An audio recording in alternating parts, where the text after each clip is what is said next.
Daha ileride 200-300 metre. Yani ileride. Yüksek Alo. bize şu karşı geliyor yüksek değil. İşte orası Merhaba yüksek. Abdullah abi. Orası yüksek. Teşekkür ederim. Sağ Hadi olun. oraya da gidelim. Oran Zaten derinliği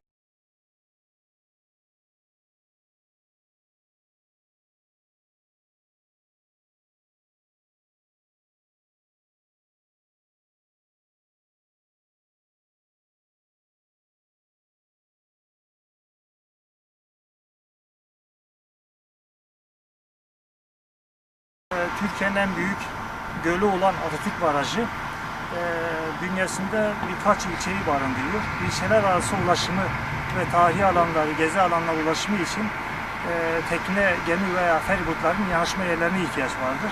Bu vesileyle Hilvan'da yapılacak liman için, gemilerin yanaşması için Sayın Başkanımızla beraber yerlerinde etüt yaptık. Uygun yerleri araştırdık. Bu vesileyle karar verecek noktada bir liman yapmayı düşünüyoruz.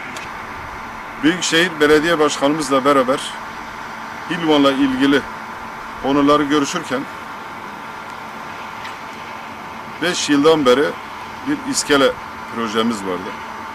Feribotun iskeleye yanaşması için Büyükşehir Belediye Başkanımız Sayın Zeynel Abidin Beyazgül'den bir talebimiz oldu Hilvan olarak.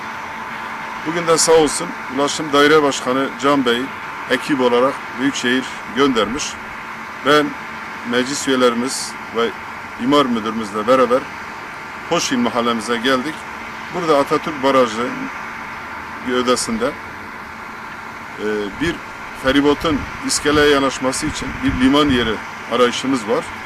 Şu anda bir yer tespitini yaptık. Bunu arkadaşlar rapor olarak Büyükşehir Belediye Başkanımıza sunacaklar. Sonra ekiplerin çalışması olacak.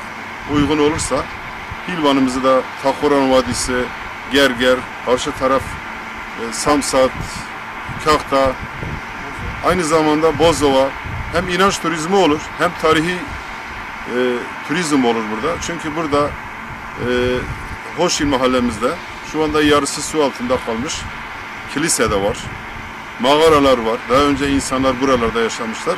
Hem tarihimizi canlandıracağız hem de insanlarımızın buradan komşu ilçelere gezilerini temini için burada bir kısacası bir iskele, bir liman projemiz var. Mesire alanı aynı zamanda yan tarafları olacak. Bu büyükşehirimizin bu duyarlılığından dolayı başta Büyükşehir Belediye Başkanımız ve ekibine ben teşekkür ediyorum. Aynen. Yani Buradan ulaşma daire başına güzel bir yol da yapar. Ana yoldan buraya.